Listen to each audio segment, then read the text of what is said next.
ये केक ना मैं आज फर्स्ट टाइम बना रही हूँ और इसके साथ मैं आपको बहुत ऐसे ट्रिक दूंगी ना जिससे आपको ना केक बनाने में बहुत हेल्प होगी। ख़ास करके जो लोग बिगनर्स हो उनके लिए। तो ये देखिए, ये मेरा ना हाफ केजी से थोड़ा ज़्यादा बनने वाला है ये केक। यहाँ पर मैं स्लाइसेस को ना 3 हिस्सों में डिवाइड कर रही हूँ स्पॉन्ज को, और इससे मैंने 6 इंच का केक टिन में बेक किया है। फ्लेवर हमारा चॉकलेट फ्लेवर है। मेरे यहाँ पे ना सबसे ज़्यादा चॉकलेट फ्लेवर ही चलते हैं। मैं अपने कस्टमर को तो सारे फ्लेवर भेजती हूँ, सारे फ्लेवर सजेस्ट करती हूँ, पर पता नहीं क्यों वो लोग घूम फिर के चॉकलेट पे ही आ जाते हैं। तो कोई नहीं, देखिए फ्लेवर से मैं कहूँगी कि डेकोरेशन आप अपने सजेस्ट कर सकते हो कस्टमर को, बट फ्लेवर ना आप उनके ऊपर ही छोड़ दो, क्योंकि ना हर किसी का टेस्ट एक नहीं होता है। ऐसा भी हो सकता है कि आपका टेस्ट बहुत अच्छा है, बट कस्टमर को आप जो केक सजेस्ट कर रहे हो, आप जो फ्लेवर सजेस्ट कर रहे हो, वो उनको पसंद ना हो, और वो आपकी पहली क्लाइंट हो और आपने अपने मन की पसंद से उन्हें कोई फ्लेवर बना के दिया हो और उसे वो पसंद ना आए, तो इससे ना आपकी कस्टमर बिगड़ सकती है, वापस से वो आपके पास नहीं आएंगी। ऐसा हो सकता है, ठीक है। इसीलिए मैं आपको सजेस्ट करूँगी कि फ्लेवर आप अपने कस्टमर के ऊपर ही छोड़ दो। हाँ, ऐसे बहुत कस्टमर होते हैं जो न्यू फ्लेवर ट्राई करना चाहते हैं, तो अगर आपको ऐसा कस्टमर मिले ना, तो फिर आप उनके साथ ये काम कर सकते हो, ये ट्राई कर सकते हो। उससे पहले आप उनसे बहुत अच्छे तरीके से ना डिस्कस कर लीजिएगा। तो यहाँ पर देखिए, ये जो स्क्रैच है ना, मतलब ये जो स्पॉन्ज है ना, इसे मैंने स्क्रैच से बनाया है। आप में से बहुत कोई मुझे ये कहते हैं कि स्पॉन्ज की रेसिपी दीजिए, आपने स्पॉन्ज को किस तरीके से बनाया है, कौन सा प्रीमिक्स इस्तेमाल किया है, क्या कौन सा ब्रांड का प्रीमिक्स इस्तेमाल करते हो। तो सबसे पहले तो मैं प्रीमिक्स इस्तेमाल नहीं करती हूँ। मैं प्रीमिक्स ना, जैसे कि मेरा अगर 100% केक होना तो उसमें मेरा 90% मैं स्क्रैच से ही बनाती हूँ। मैं कभी कभी मतलब 10% मैं प्रीमिक्स का इस्तेमाल कर लेती हूँ। ये केक भी मेरा स्क्रैच से ही बना हुआ है। मैंने इस स्पॉन्ज को घर पर बनाया है, और ये जो क्रीम आप देख रहे हो ना, इसे मैंने क्रीम कलर बनाया है। कैसे?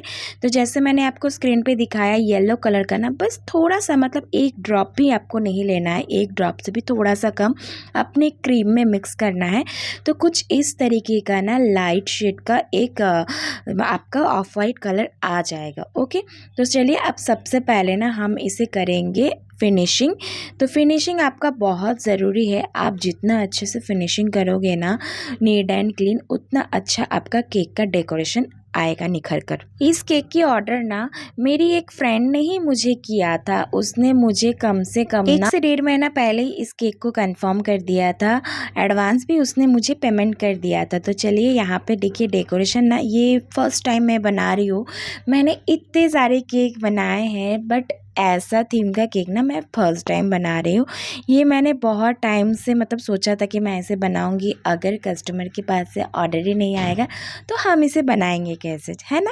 तो चलिए यहाँ पर देखिए, सबसे पहले तो मैंने इसे नीट एंड क्लीन तरीके से देखिए आइसिंग कर लिया है। जिस दिन मैं ये केक बना रही थी ना, उस दिन थी काफ़ी गर्मी, और इस केक को ना मैं सुबह के टाइम बना रही हूँ, तो मुझे ना थोड़ा सा बहुत दिक्कत हो रहा था गर्मी के कारण, और मेरे घर पे ना काफ़ी गर्मी है।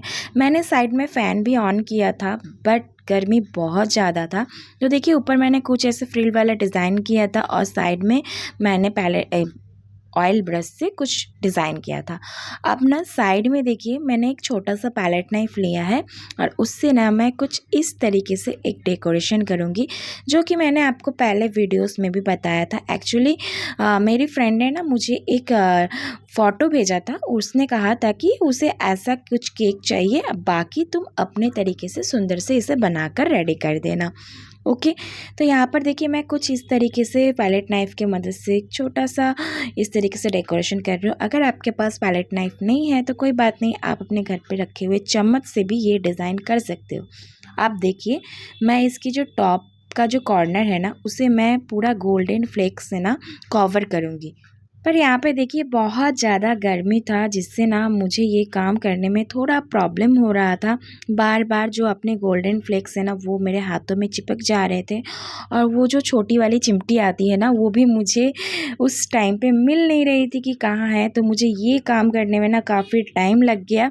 तो कोई नहीं, चलिए इसे हमने कंप्लीट किया है जैसे कस्टमर को चाहिए था, उसी हिसाब से। इस तरीके का डिज़ाइन ना मैंने अपने बहुत सारे केक में किया है। कभी भी अगर आप बिगनर्स हो ना तो आप अपने केक में कभी भी ऐसा बॉर्डर कर सकते हो गोल्डन फ्लेक से, जो कि ना देखने में बहुत अच्छे लगते हैं। तो यहाँ पर देखिए बहुत लोगों ने मुझे कहा था कि आप मुझे वो मोल्ड दिखाइए जिसमें आप ये अल्फ़ाबेट का शेप लाते हैं। तो देखिए ये वाली वो मोल्ड है, ABCD वाला अल्फ़ाबेट वाला, जिसमें आप अपने कोई भी चॉकलेट को डार्क मिल्क या फिर वाइट चॉकलेट को मेल्ट कर इस मोल्ड में डालकर आप इस तरीके से अल्फ़ाबेट कर सकते हो। लिख सकते हो अपने केक के ऊपर भी जो भी डेकोरेशन हो इस तरीके से अल्फ़ाबेट की मदद से कर सकते हो। मुझे जो चाहिए था मैंने उसे निकाल लिया है। तो अब ये वाला प्रोसेस ना आप बहुत अच्छे तरीके से ध्यान से देखिए। आपको अपने केक में कोई भी वर्ड लिखना होगा ना तो सबसे पहले ना आप केक का एकदम लास्ट वाला हिस्सा से स्टार्ट करोगे, मतलब कि जो आपका लास्ट वाला अल्फ़ाबेट रहेगा ना उससे आप स्टार्ट करोगे और अपने फर्स्ट वाले की तरफ आओगे। तो देखिए मुझे यहाँ पे लिखना था हस्बैंड, ओके। तो मैंने ना D से स्टार्ट किया और A में आके H में आके ख़त्म किया और बीच में देखिए जो A है ना वहाँ पर मैंने थोड़ा सा गैप रखा है। आई होप अब आप समझ गए होंगे कि मैं कौन सा केक का बात कर रही हूँ। हाँ, ऐसा केक ना मैंने ये 4 साढ़े 4 साल की जर्नी में फ़र्स्ट टाइम बनाई है। ये थीम का मैंने इससे पहले कभी नहीं बनाया है। तो देखिए मैंने इस तरीके से हस्बैंड लिखा है और ऊपर की तरफ से ना मैंने कुछ इस तरीके से डैड लिखा है। तो ये ना अल्फ़ाबेट से लिखने का सबसे आसान तरीका है। आप लास्ट से शुरू करो और फर्स्ट में आके ख़त्म करो, तो क्या होता है ना आपका एकदम इक्वल आता है और आपकी जो मतलब जगह है ना वो पूरा कवर भी हो जाता है। आपको बार बार उसे उठाकर रखना नहीं होता है। और देखिए कुछ मैंने स्प्रिंकल का इस्तेमाल किया था हार्ट शेप का और कुछ मैंने गोल्डन कलर का। और जिससे मैंने लाइन खींची है ना वो नॉर्मली क्रीम है अपना, जो कि मैंने नीचे वाला पार्ट में इस्तेमाल किया होता, उसी में मैंने पाइपिंग बैग को भरकर उसी क्रीम को मैंने इस तरीके से लाइन बनाया है। तो केक हमारा हो चुका है कंप्लीट। आपको कैसा लगा है प्लीज़ मुझे कमेंट करके बताइएगा। कस्टमर के पास से ना अभी भी रिव्यू नहीं आया है, अगर आता है तो शॉर्ट वीडियो में मैं आपको कमेंट करके ज़रूर बताऊँगी। तो फटाफट से अब आपकी बारी है, आप मुझे कमेंट कर दीजिए कि आपको ये मेरा केक कैसा लगा है। वीडियो अच्छा लगे तो लाइक शेयर एंड सब्सक्राइब, और अगर आप मुझे फेसबुक से देख रहे हो तो मुझे फॉलो कर लीजिएगा। आज के लिए इतना ही, बाय बाय।